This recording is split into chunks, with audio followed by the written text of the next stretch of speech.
আপনারা দেখছেন একুশে টেলিভিশন।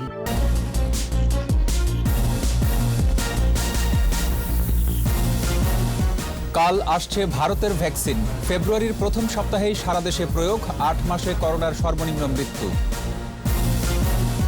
মহামারীতে মন্দা এড়াতে পেরেছে বাংলাদেশ, ৭,১১,০০০ মেট্রিক টন খাদ্য মজুদ। জাতীয় সঙ্গীত ও বিশ্বকবি নিয়ে উগ্রপন্থীদের বিদ্বেষ, দেশকে পেছনে নেয়ার ষড়যন্ত্র বলছেন গবেষকরা। আজ শপথ নিচ্ছেন বাইডেন, থাকছেন না ট্রাম্প, ক্যাপিটাল হিল সহ ওয়াশিংটনে নিশ্ছিদ্র নিরাপত্তা। ওয়েস্ট ইন্ডিজের বিপক্ষে প্রথম ওয়ানডেতে টাইগারদের সহজ জয়, স্বরূপে ফিরলেন সাকিব, অভিষেক রাঙালেন হাসান মাহমুদ।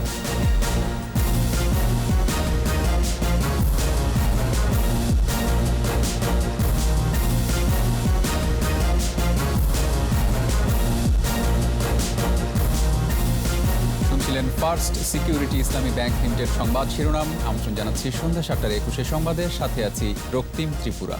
দর্শক, একুশে টেলিভিশনের সংবাদ একই সাথে সরাসরি দেখতে পাবেন আমাদের ফেসবুক পেজ www.facebook.com/ekushe24 অনলাইনে। Mega spider ceiling fan, mega বাতাসেই শান্তির পরশ। এছাড়া সংবাদে আরও থাকছে, কাল ঢাকা বিশ্ববিদ্যালয়ের শতবর্ষ পূর্তি, উদ্বোধন করবেন প্রধানমন্ত্রী শেখ হাসিনা, থাকছে আন্তর্জাতিক সম্মেলন।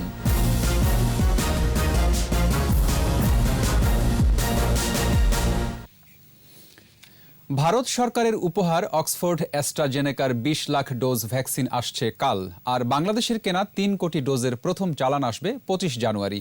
টিকার ব্যবস্থাপনা নিয়ে প্রধানমন্ত্রীর কার্যালয়ে সংবাদ সম্মেলনে স্বাস্থ্য সচিব জানান, এ মাসের ২৭ অথবা ২৮ তারিখে কুর্মিটোলা হাসপাতালে শুরু হতে পারে পরীক্ষামূলক টিকাদান। এরপর ফেব্রুয়ারির প্রথম সপ্তাহে সারা দেশে টিকা কার্যক্রম শুরুর কথা জানিয়েছে স্বাস্থ্য বিভাগ। বিস্তারিত জানাচ্ছেন স্মৃতি মণ্ডল।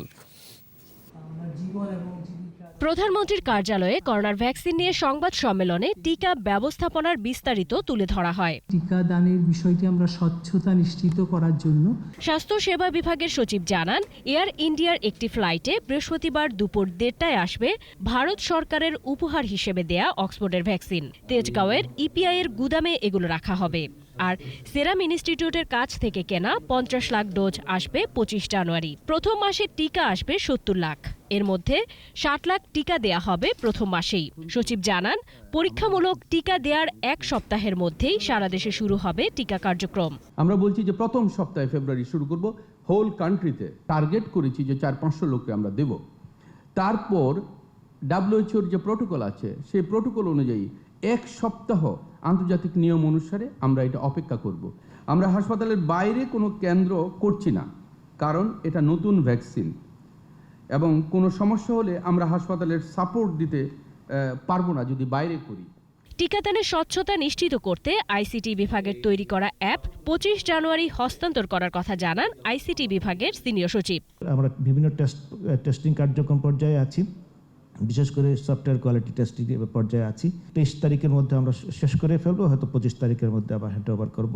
স্বাস্থ্য অধিদপ্তরের মহাপরিচালক জানান, ভ্যাকসিন দেওয়ার পর ১০ থেকে ১৫ মিনিট পর্যবেক্ষণ করার পাশাপাশি টিকা গ্রহীতাদের ফলো আপে রাখা হবে। টিকা নিয়ে সামাজিক মাধ্যমে গুজব ও বিভ্রান্তি যাতে না ছড়ায় সেদিকে লক্ষ্য রাখারও আহ্বান জানান তিনি। যে জায়গায় ইনজেকশন দেওয়া হবে সেই জায়গাটা ফুলতে পারে, লাল হতে পারে, চুলকাতে পারে, ব্যথা হতে পারে, স্কিনে কিছু চেঞ্জ হতে পারে, ইরাপশন হতে পারে।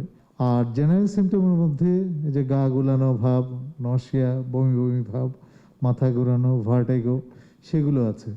এর চেয়ে খুব বেশি সিমটম আমরা যতটুকু দেখেছি এরকম খারাপ কিছু সিমটম দেখিনি। ঢাকা মেডিকেল কলেজ হাসপাতাল, কুয়েত মৈত্রী হাসপাতাল, কুর্মিটোলা জেনারেল হাসপাতাল ও মুগদা মেডিকেল কলেজ হাসপাতালে হবে টিকার মহড়া। ১৮ বছরের নিচে, শরীরে প্রতিরোধ ক্ষমতা একেবারেই নেই, গর্ভবতী নারী সহ নানা কারণে দেশের ৭ কোটির মতো মানুষ টিকার বাইরে থাকবে। বেসরকারি মেডিকেল কলেজ হাসপাতালগুলো আপাতত টিকা পাচ্ছে না। ভ্যাকসিন নিয়ে যাতে কেউ দুর্নীতির চেষ্টা করতে না পারে সেজন্য কঠিন মনিটরিং করা হবে। ৮ কোটি মানুষকে দেওয়ার চেষ্টা করব। স্মৃতি মণ্ডল, একুশে টেলিভিশন, ঢাকা। আগামীকাল ভারত থেকে ৩৫ লাখ টিকা আসবে বলে জানিয়েছেন পররাষ্ট্রমন্ত্রী একে আব্দুল মোমেন। সরকারিভাবে ২০ লাখ আর বেক্সিমকো আরও ১৫ লাখ টিকা আনবে বলে জানান পররাষ্ট্রমন্ত্রী। কালকে তো আমাদের ভ্যাকসিন আসবে, ২০ লক্ষ ভারত সরকার আমাদের গিফট হিসাবে দেবে এবং এইটা কালকে এসে পৌঁছবে এবং আসার পরে আমরা হয়তো আগেই ভ্যাকসিনেশন শুরু করে দেব। This is one slot. আরেকটি আসছে, কালকে আরেকটা আসবে, সেটা হয়তো আপনার 1.5 মিলিয়ন, মানে ১৫ লক্ষ। সেইটা প্রাইভেট যে কোম্পানি তারা অ্যারেঞ্জমেন্ট করেছে তাদের প্রথম শিপমেন্ট আসতেছে। সো আমরা প্রায় ৩৫ লক্ষ এই পাব।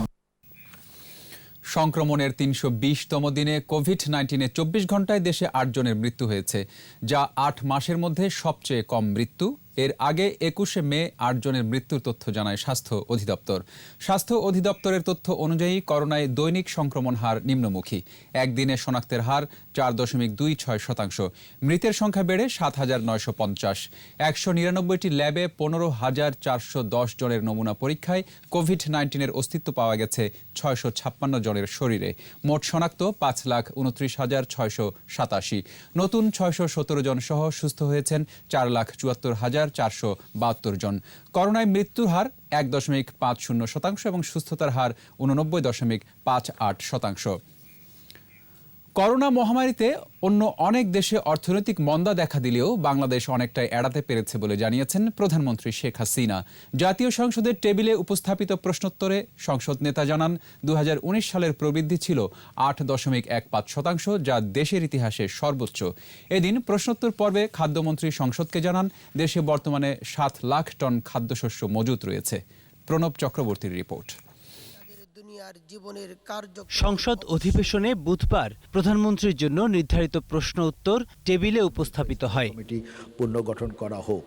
এক প্রশ্নের জবাবে প্রধানমন্ত্রী জানান, মহামারী মোকাবিলায় সরকারের বিভিন্ন পদক্ষেপের কারণে অর্থনৈতিক অবস্থা স্বাভাবিক রাখা সম্ভব হয়েছে। ব্রিটেনের গবেষণা সংস্থা centre for economics and business রিসার্চের ওয়ার্ল্ড ইকোনমিকের রিপোর্ট উল্লেখ করে প্রধানমন্ত্রী জানান, অর্থনৈতিক বিকাশের ধারা অব্যাহত থাকলে ২০৩৫ সালে বাংলাদেশ হবে ২৫তম বৃহৎ অর্থনীতির দেশ, আর ২০২০ সালের সূচকে বিশ্বের ৪১তম বৃহৎ অর্থনীতির দেশ এখন বাংলাদেশ। মাননীয় সদস্যবৃন্দ, এদিন ২০২০-২১ অর্থ বছরের প্রথম প্রান্তিক বাজেট বাস্তবায়ন অগ্রগতি ও আয় ব্যয়ের গতিধারা এবং সামষ্টিক অর্থনৈতিক বিশ্লেষণ সংক্রান্ত প্রতিবেদন উপস্থাপন করেন অর্থমন্ত্রী।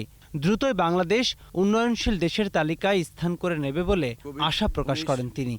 বৈশ্বিক মহামারী হতে উত্তরণে সরকার কর্তৃক সময়োপযোগী পদক্ষেপ গ্রহণ এবং প্রণোদনা প্যাকেজসমূহের বাস্তবায়নের ফলে বাংলাদেশের অর্থনীতি আজ ঘুরে দাঁড়াচ্ছে। চলতি অর্থবর্ষের প্রথম প্রান্তিকে প্রবাস আয়, বৈদেশিক মুদ্রার রিজার্ভ, ব্যাপক মুদ্রা সরবরাহ, মূল্যস্ফীতি সহ অন্যান্য মৌলিক সামষ্টিক অর্থনৈতিক চলকসমূহের অবস্থান বেশ সন্তোষজনক। টেবিলে উপস্থাপিত প্রশ্নের জবাবে খাদ্যমন্ত্রী জানান, বর্তমানে দেশে ৭,১১,০০০ মেট্রিক টন খাদ্যশস্য মজুদ রয়েছে। কাঙ্ক্ষিত মাত্রায় খাদ্যশস্য সংগ্রহ না হওয়ায় ১৪ লাখ মেট্রিক টন আমদানির সিদ্ধান্তের কথা সংসদকে জানান মন্ত্রী। যারা প্রস্তাবের পক্ষে আছেন তারা হা বুঝুন। এদিন স্বরাষ্ট্র, বন ও পরিবেশ, সমাজ কল্যাণ সহ বিভিন্ন মন্ত্রণালয় সম্পর্কিত স্থায়ী কমিটি পুনর্গঠন করা হয়। উপস্থাপনীয় কাগজপত্র। প্রণব চক্রবর্তী, একুশে টেলিভিশন, ঢাকা। এবার জাতীয় সঙ্গীত ও বিশ্বকবি রবীন্দ্রনাথ ঠাকুরকে নিয়ে বিতর্কিত বক্তব্য দিয়ে বিভ্রান্তি ছড়াচ্ছে উগ্রপন্থীরা। মন গড়া ধর্মীয় ব্যাখ্যা দিয়ে জাতীয় সঙ্গীত পরিবর্তনের দাবি তোলার মতো স্পর্ধাও দেখাচ্ছে তারা। উগ্র গোষ্ঠীটি প্রোপাগান্ডা ছড়াতে বেছে নিয়েছে সামাজিক যোগাযোগ মাধ্যম। মুক্তিযোদ্ধা গবেষকরা বলছেন, দেশকে পেছনে নিতে এসব ষড়যন্ত্র চলছে। বিস্তারিত জানাচ্ছেন দীপু সারোয়ার। হযরত ইব্রাহিমের উত্তরসূরিদের কাজ মূর্তি গড়া না ভাঙ্গা। সারা দেশে ভাস্কর্য ভেঙে ফেলার হুমকি। প্রতিমা, প্রতিকৃতি, ভাস্কর্য স্থাপন ভেঙে চুরমার করে মাটির সাথে মিশিয়ে দেওয়া। এরপর কুষ্টিয়ায় জাতির পিতা বঙ্গবন্ধু শেখ মুজিবুর রহমানের নির্মাণাধীন ভাস্কর্য ভেঙেই ক্ষান্ত হয়নি উগ্রপন্থীরা।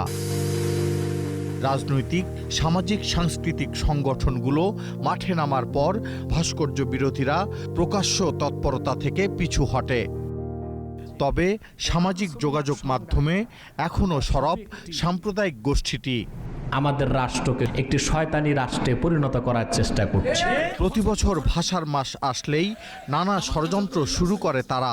যে বাংলাদেশে 1971 সালে স্বাধীন হয়, সেই বাংলাদেশের জন্য 1905 সালের কবিতা কিভাবে জাতীয় সঙ্গীত হতে পারে। এবারও ভাস্কর্য বিরোধিতার পাশাপাশি জাতীয় সঙ্গীত ও বিশ্বকবি রবীন্দ্রনাথ ঠাকুরকে নিয়ে বিতর্কিত বক্তব্য দিচ্ছে উগ্রপন্থীরা। ওই কলকাতার দাদা বাবুদের গোলাম রবীন্দ্রনাথের সঙ্গীতের পাল্লা দিয়ে আমার দেশপ্রেম পরিমাপ করতে আসবে না। হেফাজতে ইসলাম নেতা জুনাইদ বাবুনগরী, মামুনুল হকরা এ অপতৎপরতার নেতৃত্ব দিচ্ছে। আমার সোনার বাংলা আমি তোমায় ভালোবাসি, এটা পাঠ করবে স্কুলের ছাত্ররা, কিন্তু কিছু কিছু ইসলামের শত্রুরা এটা পাঠ করাতেছে মাদ্রাসা। ধর্মের অপব্যাখ্যা দিয়ে মানুষকে বিভ্রান্ত করার চেষ্টা করে যাচ্ছে তারা। একটা কবিতা আছে, ও মা তোর পায়ের তলে দিলাম আমার মাথা ভেতে, নাউজুবিল্লাহ বলেন না।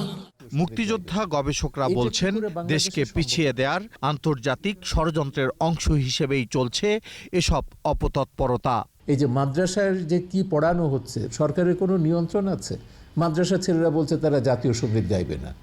এটা কি করে বাংলাদেশে সম্ভব? এটা এই অপশক্তি বাংলাদেশকে আফগানিস্তানের মতো বিশৃঙ্খল আর অস্থিতিশীল দেশ হিসেবে দেখতে চায় বলে মন্তব্য এই মুক্তিযোদ্ধা গবেষকের। মাদ্রাসাকে যতক্ষণ পর্যন্ত আমরা নিয়ন্ত্রণে না আনতে পারছি, জঙ্গি মৌলবাদের উত্থান আমরা বন্ধ করতে পারবো না। উগ্রপন্থীদের প্রতিরোধ করেই মুক্তিযুদ্ধের চেতনায় দেশকে এগিয়ে নিতে হবে বলে জানান এই গবেষক। সম্মিলিত প্রচেষ্টা দরকার। দীপু সারওয়ার, 21 টেলিভিশন, ঢাকা। আবারও আমন্ত্রণ সন্ধ্যা 7টার 21 সংবাদে। 2027 সালের মধ্যে আরও 40 লাখ বাংলাদেশির বিদেশে কর্মসংস্থান হবে বলে আশাবাদী পররাষ্ট্রমন্ত্রী একে আব্দুল মোমেন। দুপুরে ফরেন সার্ভিস একাডেমিতে সংবাদ সম্মেলনে তিনি বলেন, আফ্রিকা সহ অনেক দেশে কন্ট্রাক্ট ফার্মিংয়ের আলোচনা চলেছে। বিস্তারিত সাইদুল ইসলামের রিপোর্টে। ফরেন সার্ভিস একাডেমিতে contract farming and employment opportunity বিষয়ক সেমিনারে যোগ দেন পররাষ্ট্রমন্ত্রী, প্রবাসী কল্যাণ মন্ত্রী, পররাষ্ট্র প্রতিমন্ত্রী সহ 2 মন্ত্রণালয়ের ঊর্ধ্বতন কর্মকর্তারা। এটা ওয়ান পয়েন্ট সার্ভিস ডেলিভারি সেন্টারের কথা বলা হয়।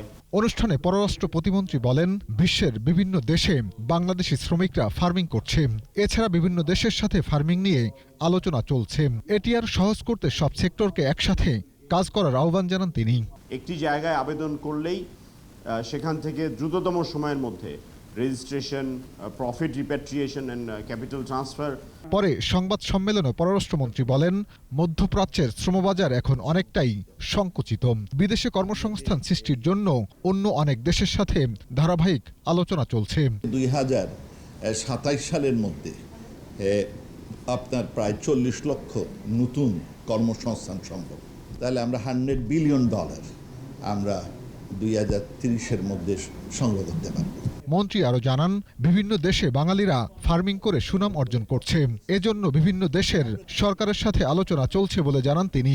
আমরা চেষ্টা করতেছি কিভাবে স্কোপটা তৈরি করতে পারি। সুদানে একটা স্কোপ আছে, আর আমাদের কেনিয়ার আমাদের রাষ্ট্রদূত বলেছেন যে সেইখানে 1000 খানেক একর ল্যান্ড আমাদের জন্য। এ খাতে বিনিয়োগ করলে জিডিপিতে অবদান রাখবে বলেও জানান মন্ত্রী। আমাদের নাগরিকরা বিদেশে যদি ইনকাম করে, this will B A part of our GDP. Saidul Islam, 21 television, Dhaka. পরবর্তী পৌরসভা নির্বাচনে নৌকার বিপক্ষে যে কোনো পর্যায়ের নেতা এবং জনপ্রতিনিধি জড়িত থাকলে তাদের বিরুদ্ধে কঠোর সাংগঠনিক ব্যবস্থা নেওয়া হবে বলে সাফ জানিয়ে দিয়েছেন আওয়ামী লীগ সাধারণ সম্পাদক ওবায়দুল কাদের। আওয়ামী লীগের শ্রম ও জনশক্তি বিষয়ক উপকমিটির সভায় ভিডিও কনফারেন্সে কথা বলেন তিনি। আজকে নৌকার বিরুদ্ধে গিয়ে আলাদাভাবে দাঁড়িয়েছেন এবং চট্টগ্রাম সিটি কাউন্সিল কর্পোরেশন নির্বাচনেও যারা বারবার বলার পরও বিদ্রোহে অবস্থান নিয়েছেন, সকলের উদ্দেশ্যে আমি বলতে চাই, এবার কিন্তু কাউকে ছাড় দেওয়া হবে না এবং এই বিদ্রোহের জন্য খারাপ পরিণতি ভোগ করতে হবে, এটা আমি পরিষ্কারভাবে জানিয়ে দিতে চাই।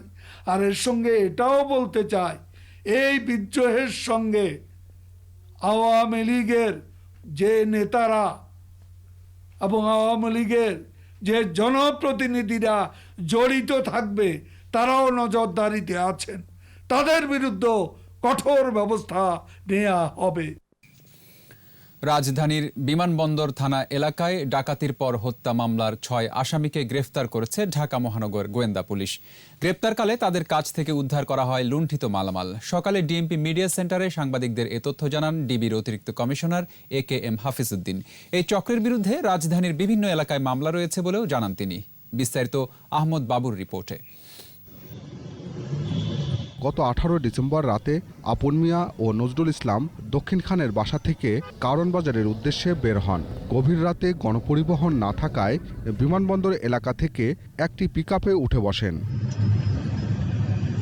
গাড়িতে আগে থেকে বসে থাকা ডাকাতরা টাকা ও মোবাইল লুটে নিয়ে তাদেরকে সড়কে ফেলে দেয়। ঘটনাস্থলে আপন মিয়া মারা যান। এ ঘটনার সূত্রে কাজ শুরু করে গোয়েন্দা পুলিশ। নারায়ণগঞ্জের রূপগঞ্জ থেকে গ্রেপ্তার করে ডাকাতির সঙ্গে জড়িত 6 জনকে। সকালে ডিএমপির মিডিয়া সেন্টারে সংবাদ সম্মেলনে ডাকাতির পর হত্যার বিস্তারিত জানান ঢাকা মহানগর গোয়েন্দা পুলিশের অতিরিক্ত কমিশনার AKM হাফিজ আক্তার। ঘটনার সাথে সংশ্লিষ্ট ছিল অপরাধ চক্রের 6 জন সদস্য। তো এটি একটি ডাকাতি সহ হত্যা। রূপগঞ্জ থেকে 6 জন ডাকাত গ্রেপ্তার করে এবং জিজ্ঞাসাবাদের সময় সবকিছুই আমরা জানতে পারি কিভাবে ঘটনাটা ঘটিয়েছে।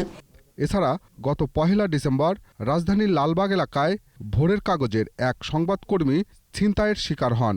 এ ঘটনায় জড়িত 3 ছিনতাইকারীকে গ্রেপ্তার করেছে গোয়েন্দা পুলিশ। ছিনতাই গ্রুপটাকে গ্রেপ্তার করে এবং তার নিকট হতে লুণ্ঠিত টাকা, মানিব্যাগ এবং ফোন সেটটি উদ্ধার করে।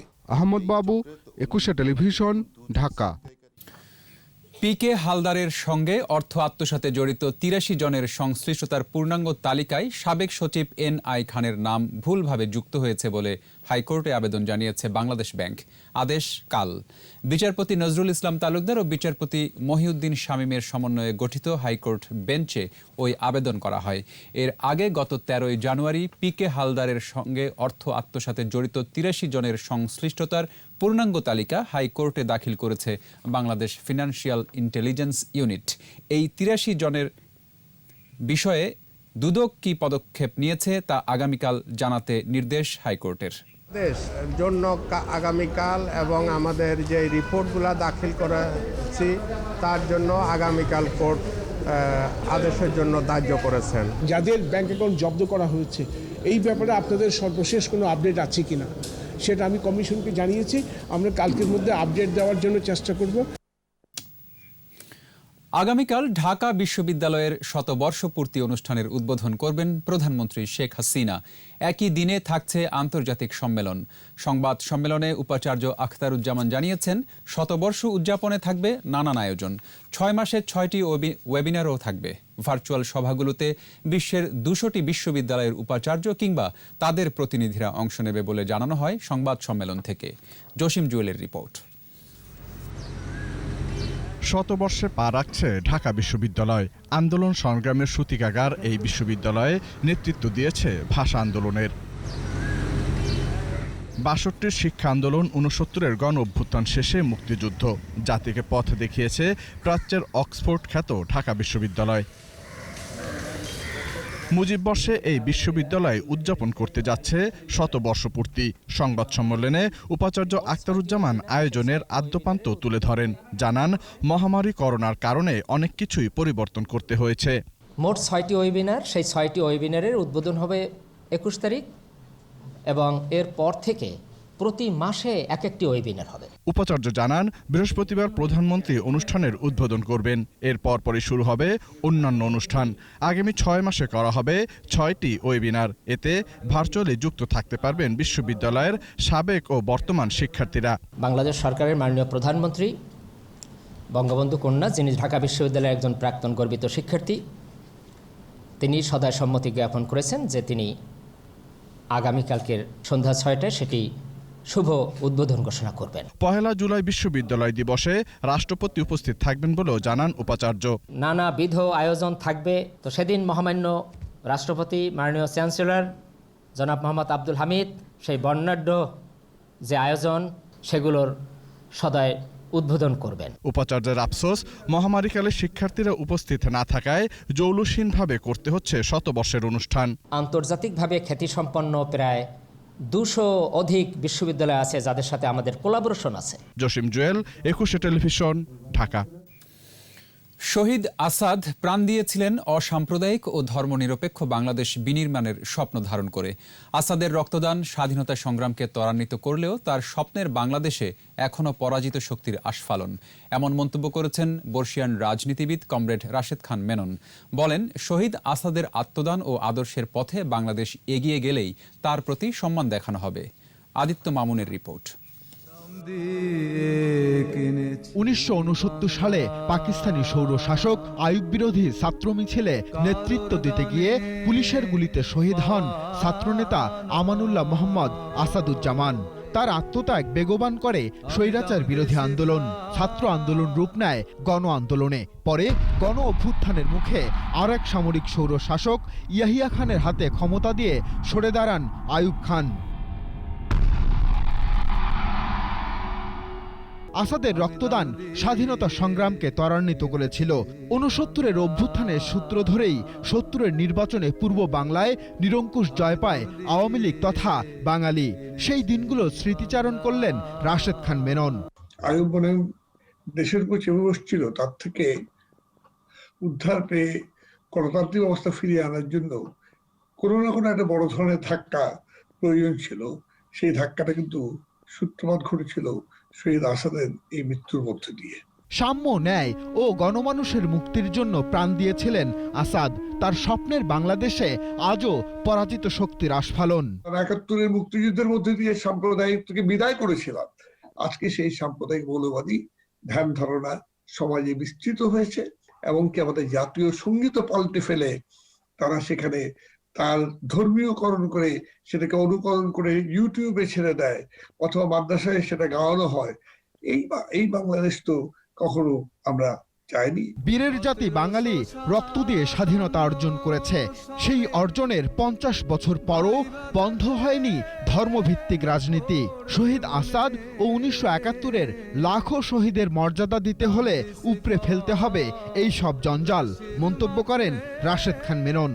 নতুন প্রজন্ম নিশ্চয়ই এই বাংলাদেশকে এখনকার যে সবচেয়ে বড় বিপদের জায়গা সাম্প্রদায়িকতা, মৌলবাদ এবং বৈষম্য, এর বাইরে থেকে বাংলাদেশকে বের করে নিয়ে এসে আমি বলবো সমতা ভিত্তিক, ন্যায্যতা ভিত্তিক আধুনিক বাংলাদেশ, জনগণতান্ত্রিক বাংলাদেশ আসাদের স্বপ্ন পূরণ হবে। সময়ের সাহসী সন্তান আসাদের রাজনৈতিক আদর্শ অধিকার আদায়ের এক অনন্য উদাহরণ, যা প্রজন্ম থেকে প্রজন্মে ছড়িয়ে যাবে আলোকবর্তিকা হয়ে। আদিত্য মামুন, 21 টেলিভিশন, ঢাকা। নিচ্ছি প্রিমিয়ার ব্যাংক লিমিটেড সংবাদ বিরতি। নো মাস্ক নো সার্ভিস বিধি মেনে চলুন, সুস্থ থাকুন। যখন ফিরছি তখন অন্যান্য খবরের সঙ্গে আরও থাকছে। অসৌজন্যমূলক আচরণের অভিযোগ, কুষ্টিয়ার পুলিশ সুপারকে হাইকোর্টে তলব। দীর্ঘ লকডাউনে যাচ্ছে জার্মানি, ভারতে ভ্যাকসিন প্রয়োগ শুরু।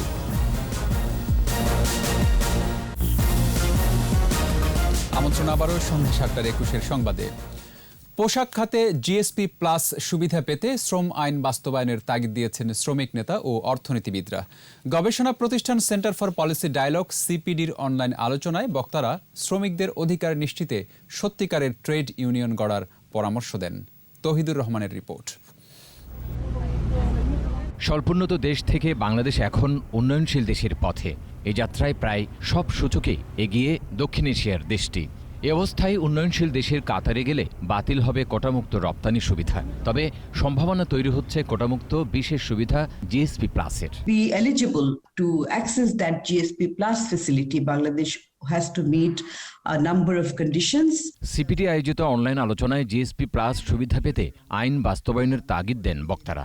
The market access under the EBA, there is a window that we can apply for EU GSP Plus facility. We should share the experience of Bangladesh and then we can only improve ourselves.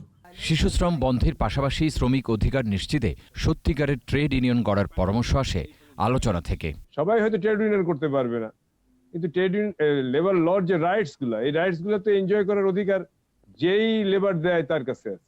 Labour কোডটা শ্রমিকদের এখন আশা ভরসার চাইতে একটা বিড়ম্বনার জায়গা তৈরি হয়েছে।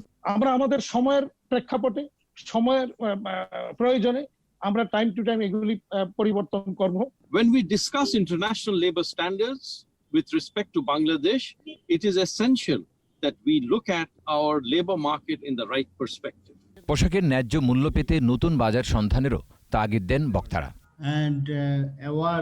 Touhidur Rahman, 21 television, Dhaka.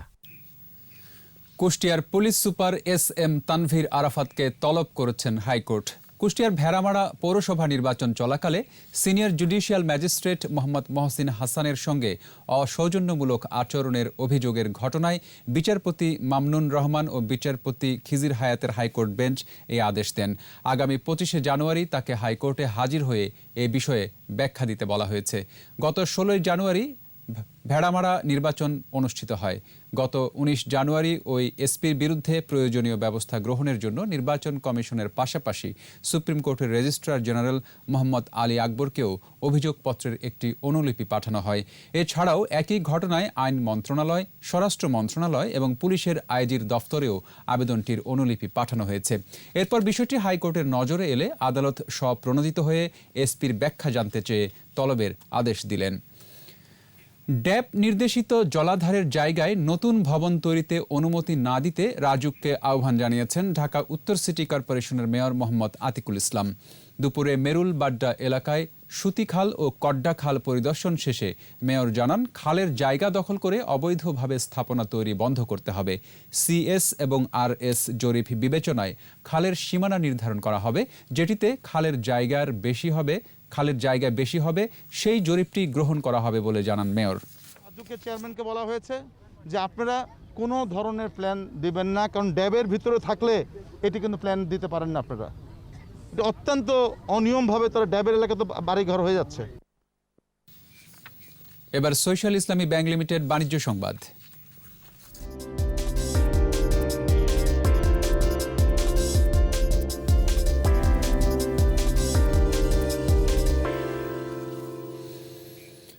নতুন বছরে বাংলাদেশের বাজারে 12,990 টাকা মূল্যমানের Y12s স্মার্টফোন এনেছে স্মার্টফোন নির্মাতা প্রতিষ্ঠান ভিভো।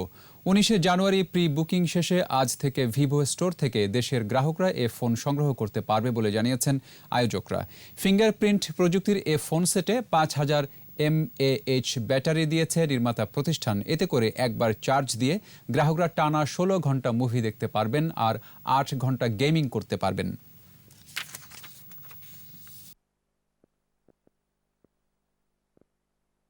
ছিলেন তিনি।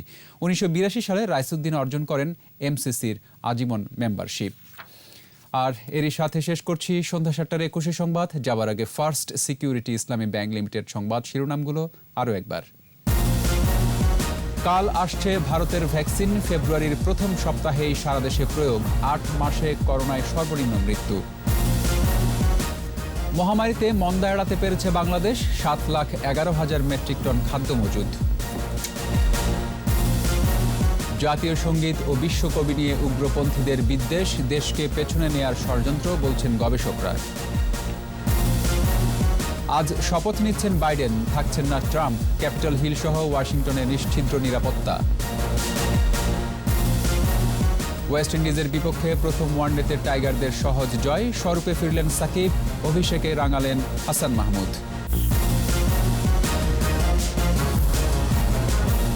সর্বশেষ খবর জানতে ডায়াল করুন 2021 নম্বরে আর ভিজিট করুন 21-tv.com ওয়েবসাইটে। এছাড়া ফেসবুকে লগ ইন করতে পারেন facebook.com/2124 অনলাইনে। পরের সংবাদ রাত 9টায় দেখার আমন্ত্রণ রইল। স্বাস্থ্যবিধি মেনে চলুন, সুস্থ থাকুন।